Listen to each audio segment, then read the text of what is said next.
The Padang women have carried the tribe's mark, the collar known as wang. 10 kakaibang pagpapaganda sa iba't ibang panig ng mundo. Welcome sa Arvin Polo TV. Ang beauty standards ay isa sa mga factor kung bakit maraming tao ang hindi kontento at komportable sa kanilang anyo. Dahil sa mga panghuhusga at expectations ng mga tao sa kanilang paligid, ay gumagawa sila ng paraan upang magbago o kaya naman ay mapaganda ang kanilang sarili, maging sa mukha man ito o sa iba't ibang parte ng katawan. At sa video ngang ito ay tutuklasin at pag-uusapan natin ang 10 mga unique na pagpapaganda na ginagawa sa iba't ibang panig ng mundo. Kaya naman simulan na natin. Number 1. Japan o Haguro.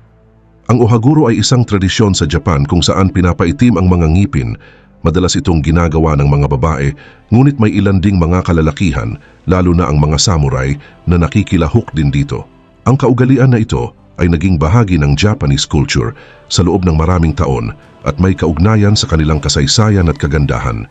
Nagsimula ang ohaguro noong sinaunang panahon, lalo na noong panahon ng Kofun, mga 300s hanggang 538 AD, pero mas sumikat ito noong panahon ng Heian noong 794 hanggang 1185 AD.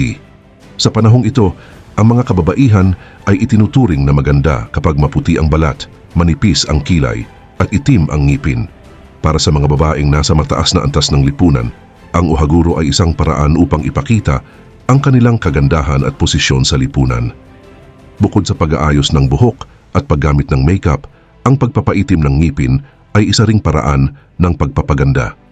Ang proseso ng ohaguro ay ginagawa sa pamamagitan ng pagpahid ng isang espesyal na timpla sa ngipin. Ang timpla na ito ay gawa sa ferric acetate na nabubuo kapag hinalo ang bakal sa suka.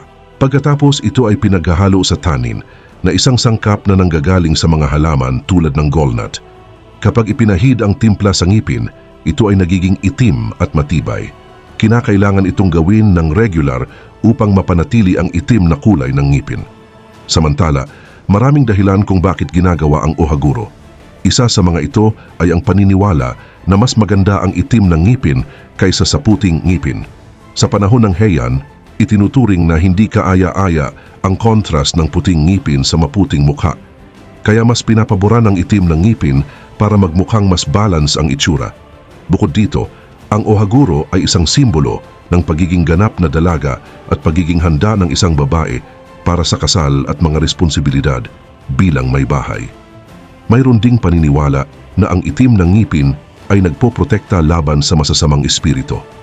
Sa Japanese culture, ang ngipin ay itinuturing na mahalagang bahagi ng katawan at ang pagtatakip nito ng itim ay itinuturing na paraan upang itago ito mula sa mga masasamang nilalang. Madalas na isinasagawa ang ohaguro kasabay ng iba pang mga ritual para maprotektahan ang tao mula sa malas o kapahamakan. Number 2. Brazil. Bum implants. Ang buttock implants o ang pagpapalaki ng puwitan gamit ang silicone implants ay isang sikat na paraan ng pagpapaganda sa Brazil. Maraming kababaihan at kalalakihan ang nagnanais na magkaroon ng mas bilugan at mas magandang puwitan, kung kaya't pinipili nila ang operasyong ito. Kilala ang Brazil sa kanilang kultura ng pagpapahalaga sa physical appearance, kaya hindi nakataka-taka na marami ang nagpapagawa ng ganitong proseso. Sa Brazil ay mahalaga ang pagkakaroon ng magandang hubog ng katawan, lalo na ang puwitan. Para sa maraming tao, ang isang curvy body ay tanda ng kagandahan. Dahil dito ay maraming Brazilians ang nagnanais magkaroon ng mas malaking puwitan at ang buttock implants ay isang mabilis at epektibong paraan upang makamit ito. Bagaman may iba pang pamamaraan tulad ng Brazilian butt lift o BBL na gumagamit ng sariling taba ng katawan, ay mas pinipili ng ilan ang implants dahil tiyak ang resulta at mas matagal ang epekto. Ngunit paano nga ba isinasagawa ang operasyon? Ang buttock implants ay ginagawa habang ang pasyente ay nasa ilalim ng general anesthesia, kaya hindi niya mararamdaman ang proseso. Gagawa ang doktor ng maliit na hiwa sa bahagi ng puwitan upang maipasok ang silicone implants. Ang implants ay maaaring ilagay sa loob ng gluteal muscle o sa ilalim nito, depende sa payo ng doktor at sa nais ng pasyente. Ang operasyon ay karaniwang tumatagal ng 2 hanggang 3 oras. Samantala, ang pinakamalaking benepisyo ng buttock implants ay ang mabilis na resulta. Matapos ang operasyon, ay mapapansin agad ang mas bilugang puwitan na may magandang hugis. Ang mga silicone implants ay matibay at ginawa upang magtagal ng maraming taon. Hindi rin ito naapektuhan ng pagbabago sa timbang ng katawan, kung kaya't mananatili ang laki at hugis ng puwitan kahit magbawas ng timbang ang pasyente. Subalit tulad ng anumang operasyon, ay may mga panganib din ang buttock implants. Posibleng magkaroon ng infection, pagdurugo o komplikasyon sa anesthesia. Maaari ring magkaroon ng problema kung ang implants ay lumipat ng posisyon o kung mag-develop ng matigas na tissue sa paligid nito. Ngunit upang mabawasan ang mga panganib, mahalaga na pumili ng isang bihasa at may karanasang doktor at sundin ang lahat ng payo sa pag-aalaga pagkatapos ng operasyon. Number 3. Iran Rhinoplasty. Ang Iran ay kilala sa buong mundo bilang isa sa mga nangungunang lugar para sa rhinoplasty o nose job. Ang rhinoplasty ay isang operasyon kung saan binabago ang hugis ng ilong, maaaring para sa beauty o para sa health. Sa Iran ay napaka-popular ng operasyon na ito, kaya nga tinatawag ang bansa na nose job capital of the world. Maraming dahilan kung bakit sikat ang rhinoplasty sa Iran, kabilang na ang kultura, lipunan at ekonomiya. Sa Iranian culture ay mahalaga ang hitsura ng ilong sa kabuang itsura ng mukha. Maraming Iranian ang naniniwala na ang pagkakaroon ng perpektong ilong ay nagpapaganda sa kanilang itsura. Para sa kanila, ang tamang hugis at sukat ng ilong ay may malaking epekto sa ganda ng mukha. Dahil dito ay marami ang nagpapagawa ng rhinoplasty para mapaganda ang kanilang anyo at maabot ang mga beauty standards sa kanilang lipunan. Bukod sa kultural na aspeto, marami ding kabataan sa Iran ang naiimpluwensyahan ng mga beauty standards na nakikita nila sa media at sa mga palabas. Kahit na karamihan ng katawan ay natatakpan ng hijab, ang mukha ang nananatiling focus ng atensyon. Kaya naman, ang ilong ang madalas na pinapabago sa pamamagitan ng rhinoplasty upang maging mas kaakit-akit. Kaugnay din nito, ang Iran ay may mga magagaling na doktor na eksperto sa rhinoplasty. Dahil sa mataas na demand para sa operasyong ito, ay nagiging mas mahusay ang mga doktor at ang quality ng kanilang trabaho ay kinikilala hindi lamang sa Iran kundi pati na rin sa ibang bansa. Dagdag pa rito, isa pa, mas mura ang rhinoplasty sa Iran kumpara sa ibang lugar tulad ng United States at Europe.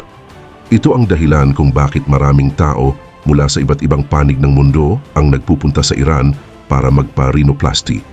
Sa kabilang banda, ang pagtaas ng bilang ng mga nagpapa-rhinoplasty sa Iran ay nagdudulot din ng magandang epekto sa ekonomiya ng bansa.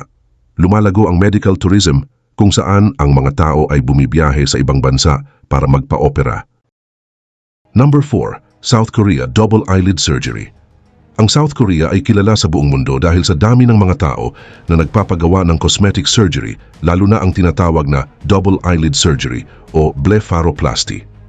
Ang operasyong ito ay naglalagay ng crease sa itaas na bahagi ng mata upang magmukhang mas malaki ang mga mata. Dahil para sa maraming mga Asians, ang pagkakaroon ng double eyelids ay itinuturing na mas maganda kumpara sa mga mata na walang crease. Ang pangunahing dahilan kung bakit popular ang double eyelid surgery sa South Korea ay dahil sa mataas na beauty standards sa kanilang kultura. Sa South Korea, mahalaga ang itsura at ang pagkakaroon ng double eyelids ay madalas na itinuturing na mas kaakit-akit. Matagal na itong bahagi ng kanilang tradisyon at kasaysayan kung saan ang magagandang mata ay itinuturing na tanda ng kabataan, sigla at mataas na katayuan sa lipunan. Pero hindi lamang kababaihan ang nagpapagawa ng ganitong operasyon. Marami ring kalalakihan ang nag-undergo dito upang mapaganda ang kanilang itsura. Sa South Korea, normal na bahagi ng pag-aalaga sa sarili ang mga ganitong uri ng operasyon. Lalo na sa mga trabaho tulad ng showbiz, mahalaga ang pagkakaroon ng magandang itsura at self-confidence gayon din. Ang tagumpay ng double eyelid surgery sa South Korea ay dahil din sa advanced technology at husay ng mga doktor dito. Kilala ang mga plastic surgeon sa bansa dahil sa kanilang kasanayan at karanasan sa larangan ng pagpapaganda. Maraming paraan ng operasyon ang maaaring pagpilian ng mga pasyente, depende sa kanilang pangangailangan. May mga operasyon na hindi na kailangang maghiwa, kaya mas mabilis magpagaling at hindi nag-iiwan ng peklat. Meron din namang mas permanenteng operasyon, ngunit nangangailangan ng mas mahabang panahon ng paggaling. Karagdagan pa rito, ang double eyelid surgery ay bahagi rin ng tinatawag na K-beauty phenomenon. kung saan maraming tao sa buong mundo ang naaakit sa mga beauty products mula sa South Korea, kasama na ang cosmetic surgery. Number 5. Myanmar Paduang Women. Ang mga Paduang o mas kilala bilang Kayan ay isang ethnic group mula sa Myanmar, lalo na sa state ng Kaya. Sila ay kilala dahil sa kanilang natatanging tradisyon ng pagsusuot ng mga singsing na tanso sa kanilang leeg. Ang kaugalian na ito ay nagpapakita ng kakaibang beauty standards na naging kilala hindi lamang sa kanilang lugar, kundi pati na rin sa buong mundo. Ang pagsusuot ng singsing sa leeg ay nagsisimula sa murang edad, kadalasan sa edad 5 o 6. Habang lumalaki ang bata ay unti-unting dinadagdagan ang mga singsing na nagiging dahilan ng paghaba ng hitsura ng kanilang leeg. Sa kultura ng mga Paduang, ang mahabang leeg ay simbolo ng kagandahan. Ang mga singsing ay gawa sa copper at habang mas matagal itong suot ay mas nagmumukhang mahaba ang leeg. Subalit, hindi talaga humahaba ang leeg. Ang bigat ng mga singsing ang nagtutulak pababa sa balikat at dibdib, kung kaya't nagmumukhang mas mahaba ang leeg. Para sa kanila ito ay itinuturing na perpektong anyo ng kagandahan. Bukod sa pisikal na anyo, ang pagsusuot ng singsing sa leeg ay may malalim na kahulugan sa kanilang kultura. Ito ay isang mahalagang bahagi ng kanilang pagkakakilanlan bilang isang grupo. Ang tradisyon ng pagsusuot ng singsing ay ipinapasa mula sa isang henerasyon patungo sa susunod bilang tanda ng kanilang kultura. Para sa ilang Paduang, ang mga singsing ay nagiging proteksyon laban sa masasamang espiritu, habang ang iba naman ay naniniwala na ito ay simbolo ng kayamanan at mataas na posisyon sa lipunan. Samantala, noong unang panahon, sinasabing ang mga singsing ay ginagamit upang hindi magustuhan ng mga mangingidnap ang kanilang hitsura, kung kaya't hindi sila dinudukot upang gawing alipin. Pero sa iba naman, ang pagsusuot ng singsing ay isang anyo ng sakripisyo na may kaugnayan sa kanilang pananampalataya at tradisyon. Sa kasalukuyan, ang tradisyong ito ay nagiging sentro ng kontrobersya, lalo na dahil sa turismo. Maraming turista ang dumadayo sa kanilang lugar upang makita ang tinatawag nilang giraffe women dahil sa mahabang leeg ng mga kababaihan. Dahil dito ay nagkakaroon ng usapin kung ang tradisyong ito ay nasasamantala para sa kita mula sa turismo. Number 6. New Zealand, Moko Tattoos. Ang Moko Tattoos o Tamoko ay isang uri ng tradisyonal na tattoo mula sa New Zealand na ginagamit ng mga Maori, ang mga katutubong tao ng bansa. Ang Tamoko ay hindi lamang simpleng dekorasyon sa katawan dahil ito rin ay may malalim na kahulugan at nagpapakita ng kasaysayan, pinagmulan at pagkakakilanlan ng isang tao. Samantala, para sa mga Maori, ang bawat lines at designs sa Tamoko ay may espesyal na kahulugan. Ang mga ito ay nagsasalaysay ng koneksyon ng isang tao sa kanilang pamilya, tribo at mga karanasan sa buhay. Ang proseso ng pagkuha ng Tamoko ay isa ring mahalagang seremony. Ang pagkakaroon nito ay tanda ng mataas na respeto at karangalan sa kanilang komunidad. Pero paano nga ba ginagawa ang Tamoko? Ang tradisyonal na paraan ng paggawa ng Tamoko ay gumagamit ng uhi, isang uri ng patalim, para mag-ukit sa balat. Hindi tulad ng modernong mga tattoo na makinis at pantay, ang Tamoko ay may mga groove at hindi pantay na texture dahil sa pag-ukit. Ang tinta na ginagamit ay gawa sa mga natural ingredients tulad ng abo o uling. Ang natatanging anyo at pakiramdam ng Tamoko ay bahagi ng ganda at kahulugan nito. Sa kasalukuyan ay may mga Maori pa rin na gumagamit ng tradisyonal na paraan ng paggawa ng Tamoko, ngunit marami na rin ang gumagamit ng modernong paraan gamit ang tattoo machine. Para sa mga Maori, ang pagkakaroon ng moko sa modernong panahon ay isang paraan upang mapanatili at palakasin ang kanilang cultural identity, lalo na sa harap ng mga pagbabagong dulot ng panahon. Bagaman maaaring tingnan ang Tamoko bilang isang uri ng decoration, ngunit para sa mga Maori, ito ay may mas malalim na kahulugan. Ang moko ay isang simbolo ng kanilang pagkakakilanlan, koneksyon sa pamilya at kaugnayan sa kanilang mga ninuno. Ang bawat moko ay natatangi at nagsasalaysay ng personal story ng taong may suot nito. Number 7. China Lotus Feet. Ang lotus feet ay isang tradisyonal na kaugalian sa ancient China na may kinalaman sa kagandahan at mataas na kalagayan sa lipunan. Ang prosesong ito na tinatawag na foot binding o pag-uurong ng paa ay nagsimula noong panahon ng Tang Dynasty at umabot hanggang sa unang bahagi ng 20th century. Bagaman itinuturing itong simbolo ng kagandahan at yaman, ay nagdala din ito ng matinding hirap at sakit sa mga kababaihan. Samantala, nagsimula ang foot binding noong panahon ng Tang Dynasty at lalong kumalat noong Song Dynasty. Ayon sa kwento, nagmula ito sa isang emperor na naakit sa maliit at magandang paa ng isang concubine na sumasayaw. Dahil dito, naging beauty standards ang pagkakaroon ng maliliit na paa na tinawag na lotus feet. Ang foot binding ay naging bahagi rin ng buhay ng maraming kababaihan sa China dahil naniniwala sila na ito ay makakatulong para makapag-asawa ng mayaman at makamtan ang mataas na katayuan sa lipunan. Paano ba ginagawa ang foot binding? Ang foot binding ay sinisimulan sa mga batang babae na may edad na 4 hanggang 9 years old habang ang kanilang mga buto sa paa ay malambot pa at madaling hubugin.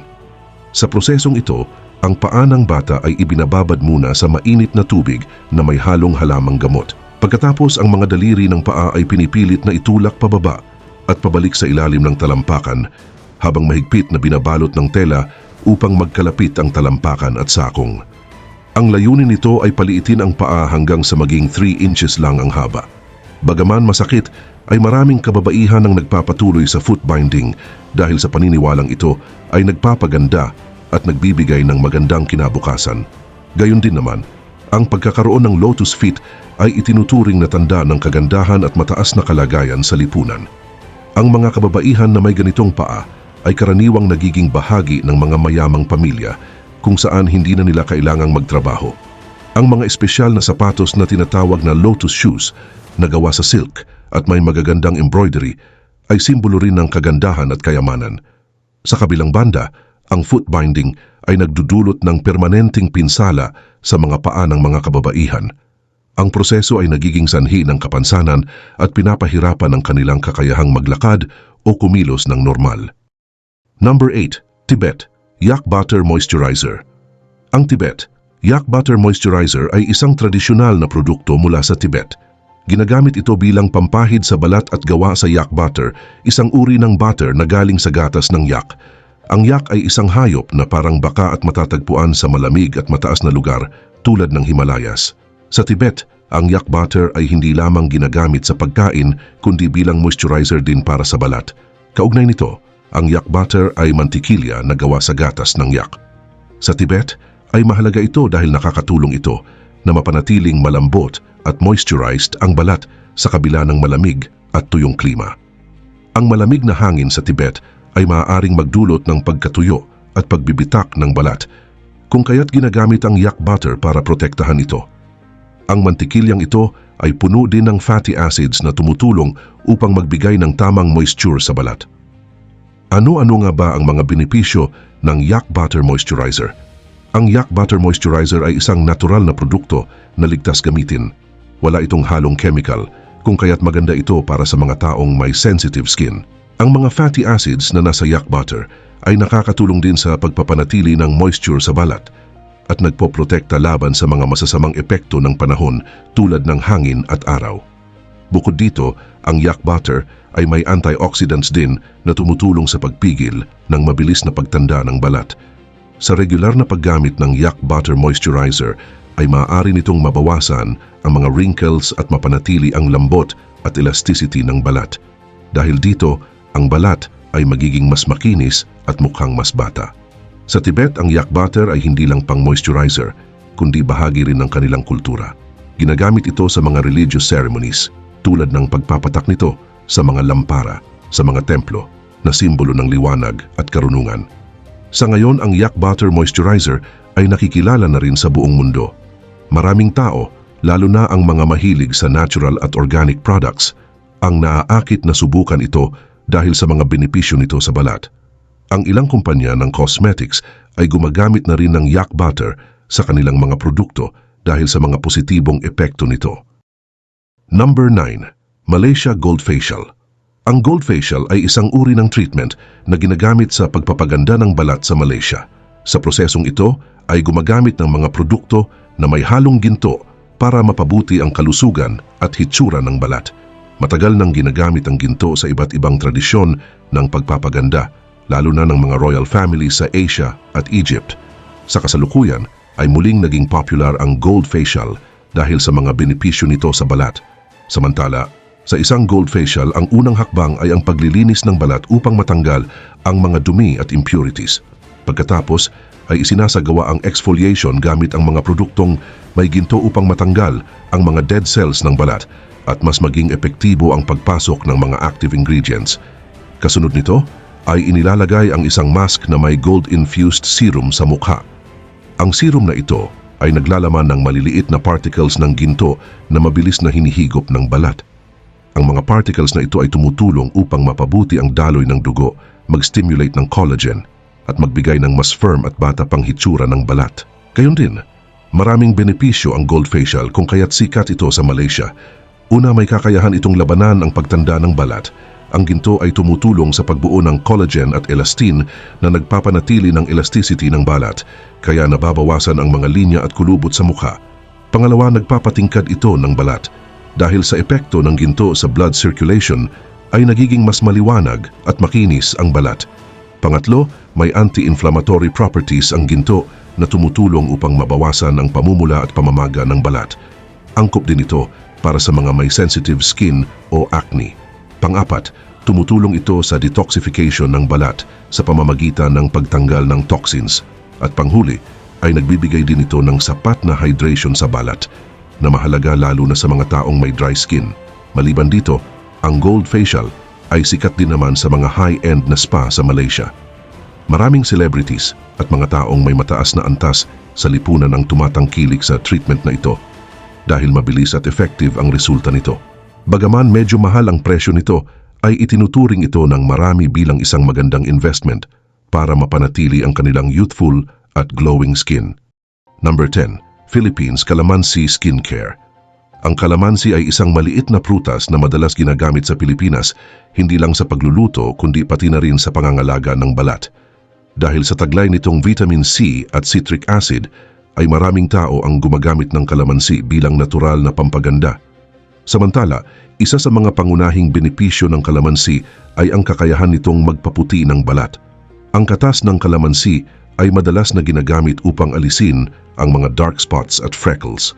Sa regular na paggamit ay maaaring maging mas pantay at maliwanag ang balat. Subalit dapat pa ring mag-ingat sa paggamit nito lalo na kung may sensitive skin dahil maaari itong magdulot ng skin irritation. Bukod sa pagpapaputi, ay kilala rin ang kalamansi bilang pampabata ng balat.